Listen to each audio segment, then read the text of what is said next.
খবর বন্ধুরা, আশা করি প্রত্যেকে ভালো আছো, সুস্থ আছো এবং নিজের প্রিপারেশনটাকে এতটা জোরদার করছো যাতে খুব শীঘ্রই তুমি একটি গভর্নমেন্ট জব ক্র্যাক করতে পারো এবং নিজের সাথে সাথে নিজের পরিবারকেও সিকিউর করতে পারো।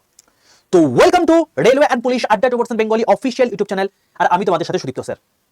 দেখো, প্রত্যেকটা মুহূর্তে রেল কি কাজ করছে, কি আপডেট এসছে, পরবর্তীকালে তোমাকে কিভাবে পড়াশোনা করতে হবে, এই সমস্ত জিনিসপত্র আমি তোমাদেরকে এই চ্যানেলে ভিডিওর মাধ্যমে প্রোভাইড করে থাকি এবং গাইড করে থাকি। কিন্তু যখন যখন কোনো রকম কোনো প্রতিবাদের দরকার হয়েছে, আমার মনে হয়েছে যে এই সমস্ত সিচুয়েশন যদি বারবার চলতে পারে বা চলতে থাকে, তাহলে একটা বিশাল বড় অঘটন ঘটে যাবে ছাত্রছাত্রীদের সাথে। তখনই আমি তোমাদেরকে ভিডিও করে জানিয়ে দিয়েছি, ভাই এই রকম একটা পরিস্থিতি হচ্ছে, সাবধান হয়ে যাও, সবাই একসঙ্গে হামলা করো।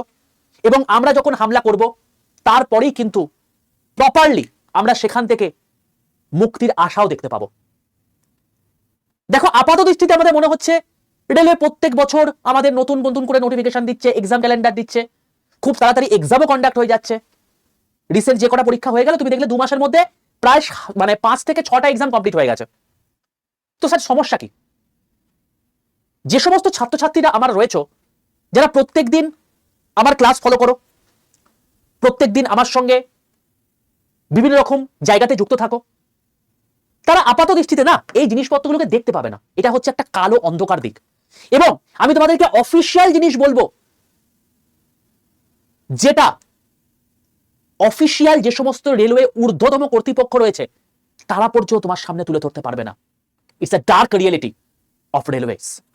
যারা যারা আমার সঙ্গে সহমত, প্রত্যেকে কমেন্টে ইয়েস অর নোতে জবাব দেবে। এবং ভাই, সময় এসে গেছে এবার রুখে দাঁড়ানোর। এবার আমাদেরকে আবার লড়াই করতে হবে, এবং লড়াই ততক্ষণ পর্যন্ত করতে হবে যতক্ষণ না পর্যন্ত নিজে রেলওয়ে স্বীকার করছে যে এই জায়গাগুলো আমার ভুল হয়েছে, এগুলোকে আমাকে প্রপারলি ঠিক করতে হবে। না হলে দিনের পর দিন সমস্ত ছাত্রছাত্রীরা আজকে বিশাল একটা চাপের মুখে পড়বে। যত দিন এগোচ্ছে চাপ বাড়ছে, নতুনদের জন্য কোনো সুযোগই নেই, দিনের পর দিন ভ্যাকেন্সি কমছে, ভ্যাকেন্সি থাকা সত্ত্বেও। কি এই রিয়েলিটি? চলো দেখে নি আজকের এই ভিডিওটাতে। প্রত্যেককে বলছি, প্রত্যেককে রিকোয়েস্ট করছি, প্রয়োজনে তুমি 2x স্পিডে এই ভিডিওটা পুরোটা দেখো। এবং প্লিজ তোমাদের নিজেদের ভালোর জন্য এই সেশনটাকে গোটা পশ্চিমবঙ্গে যারা যারা বাংলা ভাষাভাষী শিক্ষক শিক্ষিকা এবং ছাত্রছাত্রী রয়েছে সবার কাছে পৌঁছে দাও। কারণ প্রত্যেককে একসঙ্গে রুখে দাঁড়াতে হবে এর প্রতিবাদের উদ্দেশ্যে। সবার প্রথমে বলি, যারা যারা আমার হোয়াটসঅ্যাপ গ্রুপে যুক্ত নেই, প্রত্যেকে একবার 62 91 95 49 79 এই নাম্বারে হোয়াটসঅ্যাপে হাই লিখে পাঠাবে। হাই লিখে পাঠিয়ে দেখবে তোমাদের কাছে অটো জেনারেটে 6টা হোয়াটসঅ্যাপ গ্রুপের লিঙ্ক চলে এসেছে। তার মধ্যে সবার প্রথমে লেখা আছে রেল গ্রুপ এবং তার নিচে একটা গ্রুপের লিঙ্ক দেওয়া আছে। সেই লিঙ্কটাই ক্লিক করে প্রত্যেকে জয়েন করে যাবে। রেলের সমস্ত অথেন্টিক ইনফরমেশন, ক্লাসের লিঙ্ক, পিডিএফ, ই নিউজ পেপার, এই সমস্ত জিনিসপত্রগুলো সম্পূর্ণ ফ্রিতে এই ফ্রি হোয়াটসঅ্যাপ গ্রুপে তোমাদেরকে আমি প্রোভাইড করে থাকি। এই গ্রুপে যুক্ত হতে কোনো রকম কোনো টাকা পয়সা লাগবে না, তোমরা প্রত্যেকে এখানে যুক্ত হয়ে যাও। ঠিক আছে, চলো দেখো। তুমি দেখতে পাচ্ছ 2024-এর পর থেকে আমাদের নিয়মিত এক্সাম ক্যালেন্ডার বেরোচ্ছে। 2024-এ বেরিয়েছে, 2025-এ বেরিয়েছে, 2026-এও বেরিয়ে গেছে। এক্সামের স্পিড প্রথম দিকে ঠিকঠাক হচ্ছিল না, পরের দিকে রেল সেখানে যথেষ্ট পরিমাণে নিজেদের এফোর্ট লাগিয়েছে এবং স্পিড আপ করা শুরু করেছে। যদিও সেটার পেছনে একটা বড় কারণ ছিল হচ্ছে টুইটার ক্যাম্পেইন, আরপিএফ এর রেজাল্ট বের করাটাও বড় কারণ ছিল হচ্ছে টুইটার ক্যাম্পেইন। তো এগুলো আমরা করেছি, তার রেসপেক্টে আমরা এই সমস্ত ফলগুলো পেয়েছি। তো যদি না আমরা স্বাধীনতা পাই না, আমাদেরকে স্বাধীনতা ছিনিয়ে নিতে হবে। তো এইগুলো তার ফলশ্রুতি। আমরা প্রত্যেক মুহূর্তে লড়াই করে এসেছি, তার জন্য এইগুলো এখনো পর্যন্ত ঠিকঠাক পর্যন্ত কন্টাক্ট হতে পেরেছে। বাট এই জিনিসপত্রগুলোকে তোমরা ভেবে দেখেছো? রেজাল্ট 2024 সালে যে সমস্ত এক্সামগুলো এক্সাম ক্যালেন্ডার অনুযায়ী হয়ে গেছে, কোন পরীক্ষার আজকে ঠিকঠাক জয়নিং এখনো পর্যন্ত হয়নি। কোন পরীক্ষা এখনো পর্যন্ত জয়নিং হয়নি এবং অনেক পরীক্ষা এরকম রয়েছে যেখানে লাস্ট স্টেজ, ডিভি, মেডিকেল এইসব জায়গা পর্যন্ত গিয়ে আটকে আছে। তাহলে 2024-এ যদি আজকে নোটিফিকেশন বেরোয়, তার প্রসেস কমপ্লিট হতে 2026 যদি লাগিয়ে দেয়, তাহলে কি এটা সেই 2019 থেকে 2023-এর যে একটা দীর্ঘ সময় ধরে ছাত্রছাত্রীদের ওয়েট করা, সেটাকেই কি পুনরাবৃত্তি করছে না? আমার সঙ্গে যদি সহমত থাকো ইয়েস করে জানিও। তো এইটাকে স্পিড আপ করতে হবে। কম্পিটিশন মারাত্মক লেভেলের জন্য বেড়ে গেছে, মারাত্মক লেভেলের কম্পিটিশন বেড়ে গেছে। তুমি একটা কথা ভাবো, 2024-এ একটা তুখোর ছেলে আছে, কথার কথা তুখোর ছেলে আছে, তার জীবনে চাই কি, আমি যে করে হোক রেলওয়েতে একটা সিট আমার দরকার। সে 2024-এ এনটিপিসি ধরো পরীক্ষা দিয়েছে, সেখানে সে সিলেক্টেড হয়ে যাবে, জানে সে হয়ে যাবে, কিন্তু তার সিলেকশন কি এখনো পর্যন্ত হয়েছে? হয়নি। যদি না হয়ে থাকে তাহলে 2025-এর এনটিপিসিতেও বসেছে। যে ছেলেটা এনটিপিসিতে বসে সে গ্রুপ ডিতেও বসবে, সে এলপিতেও বসবে, সে টেকনিশিয়ানেও বসবে, সে সেকশন কন্ট্রোলারও বসবে। তাহলে 2025-এ যদি না হয় 2026-এ বসবে, 2026-এ যদি না হয় 2027-এও বসবে। তাহলে এই রিপিটেড ক্যান্ডিডেট কি প্রত্যেক মুহূর্তে বেড়ে যাচ্ছে না? তাহলে যে সমস্ত ছাত্রছাত্রীরা আজকে নতুন গ্র্যাজুয়েট করছে, নতুন হাই সেকেন্ডারি দিয়ে উঠছে, তারা কি এদের সঙ্গে পাত্তা করতে পারবে? তাহলে যারা যোগ্য ক্যান্ডিডেট তারা আগে থেকে যদি সিলেকশনটা পেয়ে যায়, কোথাও না কোথাও তারা তো নিজেদেরকে সিকিউর ফিল করে ফেললো। সে ব্যাপারে কোনো ভুল করেনি নতুনবার করে পরীক্ষা দিচ্ছে বলে, তার সিলেকশন হয়নি বলে সে পরীক্ষা দিচ্ছে। যতক্ষণ না পর্যন্ত তার নিজের পায়ের মাটিটা শক্ত হবে ততক্ষণ পর্যন্ত সে নিজের চেষ্টা চালিয়ে যাবেই, তার তো কোনো ভুল নয় এটাতে। তো এর জন্য কম্পিটিশন মারাত্মক বেড়ে যাচ্ছে। আরপিএফ এখন অনাথ সন্তানের মতো চারিদিকে ঘুরে বেড়াচ্ছে। তাকে কে নেবে? এসএসসি নেবে নাকি রেল নেবে? আরপিএফ এর 2024-এর প্রথম নোটিফিকেশন বেরোলো, তার এক্সাম হয়ে গেল, এবং এক্সাম হয়ে যাওয়ার পর তার এক্সামের রেজাল্টের কোনো আতাপাতা নেই। কোথায় কি আছে কি গল্প কেউ যায় না। টুইটার ক্যাম্পেইন হলো, আরপিএফ এর রেজাল্ট বেরোলো, তারপর কি? তারপর ফাইনাল রেজাল্ট কোনো গল্প নেই। তো এরপরে 2025-এর বেরোয়নি, 2026-এর বেরোয়নি। এরকম প্রচুর ছাত্রছাত্রী আছে যাদের স্বপ্ন আরপিএফ হওয়া। তাহলে কি তারা ভারতবর্ষে জন্মে আরপিএফ জীবনে হতে পারবে না? তাদের স্বপ্ন কি এখানে চুরমার হয়ে গেল? এই ভ্যাকেন্সিগুলোকে পুরোপুরি আত্মসাৎ করে ফেললো? কি এই ব্যাপার? এর প্রপার জবাব চাই। কেন এটা হলো? কবে ভ্যাকেন্সি আসবে? কোন একটা সময় কোন একটা প্রেস কনফারেন্সে বলে দিল যে এবার থেকে আরপিএফ আর রেল নেবে না, এসএসসি নেবে। যদি এসএসসি নেয় তাহলে এসএসসির এক্সাম ক্যালেন্ডারের মধ্যে আরপিএফ নেই কেন? রেলের এক্সাম ক্যালেন্ডার 2026-এ বলে সেখানে আরপিএফ নেই, তাহলে কোথায় গেল সেটা? এক্সাম সেন্টার প্রচুর দূরে দূরে।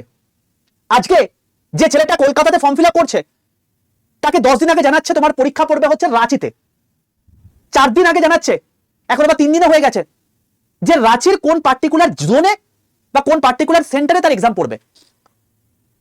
তো যে ছেলেটা আজকে এনটিপিসি দিতে জুন মাসে পরীক্ষা দিতে যাচ্ছে, তারপরে রাঁচিতে আবার এনটিপিসি আন্ডার গ্রাজুয়েট পরীক্ষাটাও তার কোথাও না কোথাও দূরে পড়বে, গ্রুপ ডি কোথাও না কোথাও দূরে ফেলছে, এলপি কোথাও না কোথাও দূরে ফেলছে। সারা বছর 9টা এক্সাম হয়, কথার কথা ধরে নিলাম সে 4 থেকে 5টা এক্সাম দিচ্ছে, তো 4 থেকে 5টা এক্সামের জন্য সে 4 থেকে 5 বার বিভিন্ন জায়গায় ঘুরে বেড়াবে।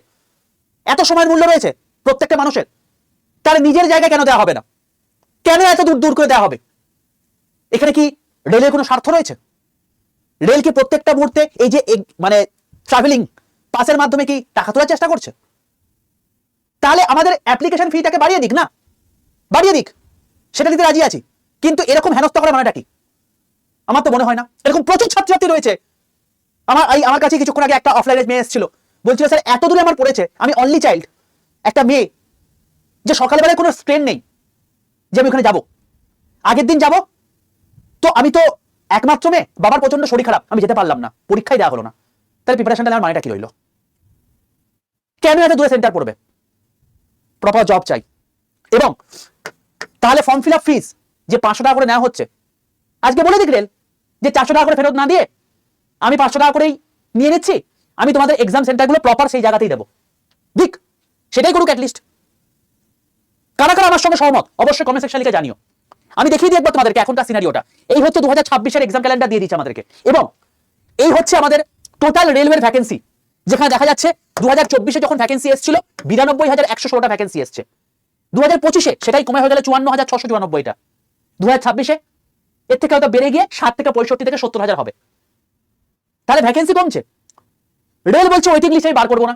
কেন বার করবে না? কারণ ডেলি তাদের পরীক্ষা হচ্ছে।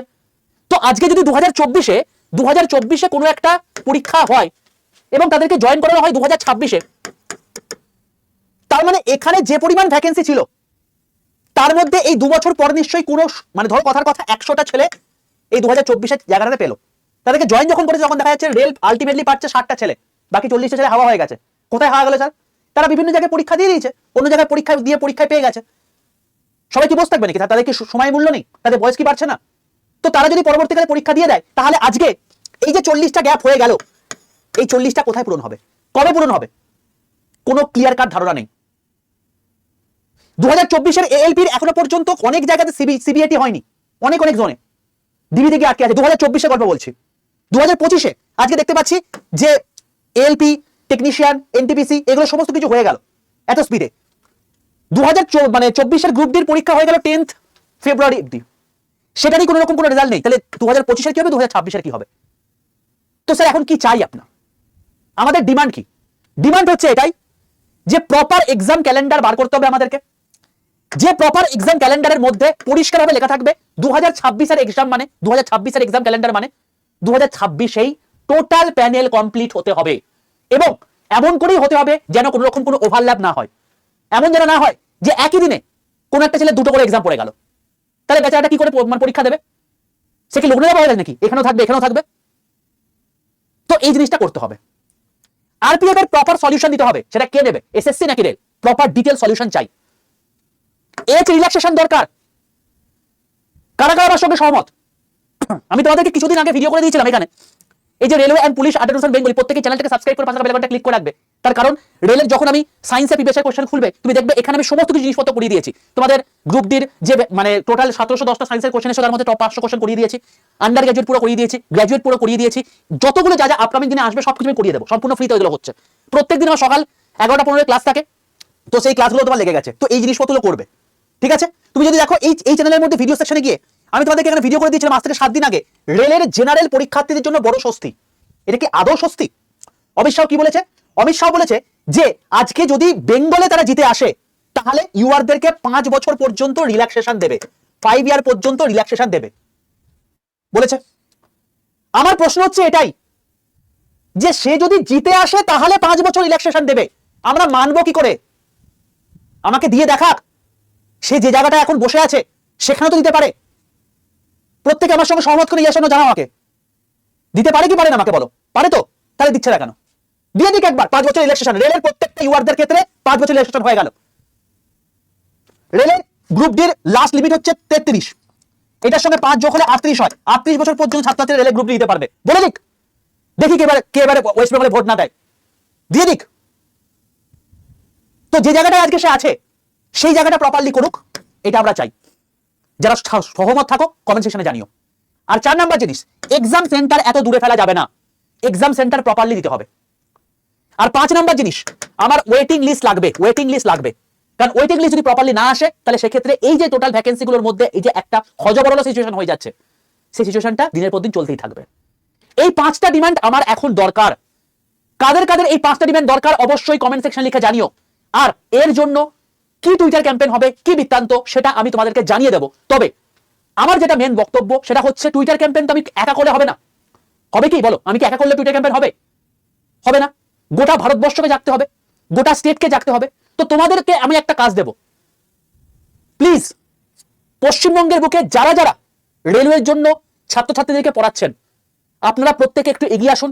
সমস্ত শিক্ষক শিক্ষিকাদের বলছি, আমি অনুরোধ করছি প্রত্যেকে এগিয়ে আসুন, এদের পাশে একটু দাঁড়ান। এবং আমরা যদি একসঙ্গে যদি এই 5টা ডিমান্ড নিয়ে প্রপার টুইটার ক্যাম্পেইন করতে পারি, আমার স্থির বিশ্বাস রেলের আরপিএফ এর রেজাল্ট যেদিন টুইটার ক্যাম্পেইন হচ্ছে তার পরের দিন বেরিয়ে গেছে, তো এই 5টারও প্রপার একটা ফয়সালা রেল তার নোটিফিকেশনের মাধ্যমে দেবে। তো যে সমস্ত আমার ছাত্রছাত্রীরা রয়েছে প্রত্যেকে এই সেশনটাকে গোটা পশ্চিমবঙ্গের যতজন ছাত্রছাত্রী রয়েছে, যতজন শিক্ষক শিক্ষিকা রয়েছে, তুমি যার কাছে পড়ো অনলাইন অফলাইন সবাইকে পাঠাও, এবং দরকার হলে প্রত্যেকের কাছে গিয়ে কমেন্ট করে আসো, এবং প্রত্যেককে বলো যে এই রকম জিনিসপত্রগুলো নিয়ে ভিডিও বানাতে, যাতে আমরা প্রত্যেকে সচেতন হয়ে উঠি এবং একসঙ্গে গিয়ে রেলওয়ের ওপর প্রপার একটা বিক্ষোভ জানাতে পারি, এবং তার প্রপার সুরাহা খুব তাড়াতাড়ি আমাদের কাছে চলে আসুক। দেখো, যখন যা দরকার হয় তখন সেটা আমাদেরকে ছিনিয়ে নিতে হবে। আমার মনে হচ্ছে এখনকার সিচুয়েশনে দাঁড়িয়ে এই জিনিস যদি প্রপারলি যদি না হয়, পরবর্তীকালে কিন্তু আরো অনেক গভীর সমস্যা আসতে চলেছে। যদি তোমরা আমার সঙ্গে সহমত থাকো, প্রত্যেকে ভিডিওটাকে লাইক করে দিও, বন্ধুদের মধ্যে শেয়ার করে দিও, সমস্ত ছাত্রছাত্রীদের মধ্যে, সমস্ত শিক্ষক শিক্ষিকার মধ্যে, সমস্ত ইউটিউব সেকশনে কমেন্টের যে সমস্ত স্যার ম্যাডামরা পড়াচ্ছে সেখানে গিয়ে এই ভিডিওর লিঙ্কটা গিয়ে দিয়ে আসো, ডিমান্ডটা জানাও। যদি প্রত্যেকে একসঙ্গে সহমত হয়ে একসঙ্গে আমরা এগোতে পারি না, তাহলে এই জিনিস, এই স্বাধীনতা আসবেই আসবে। সমস্ত শিক্ষক শিক্ষিকার কাছে আমার অনুরোধ, প্লিজ এই জিনিসটা একটু ভেবে দেখবেন। ছাত্রছাত্রীদের ভবিষ্যৎ নিয়ে কিন্তু ছেলে খেলা হচ্ছে, এখানটা একটু এগিয়ে আসুন। আমরা অবশ্যই এর আগেও স্বাধীনতা নিয়ে এসেছি, একসঙ্গে লড়াই করে, এবারেও পারবো। প্লিজ।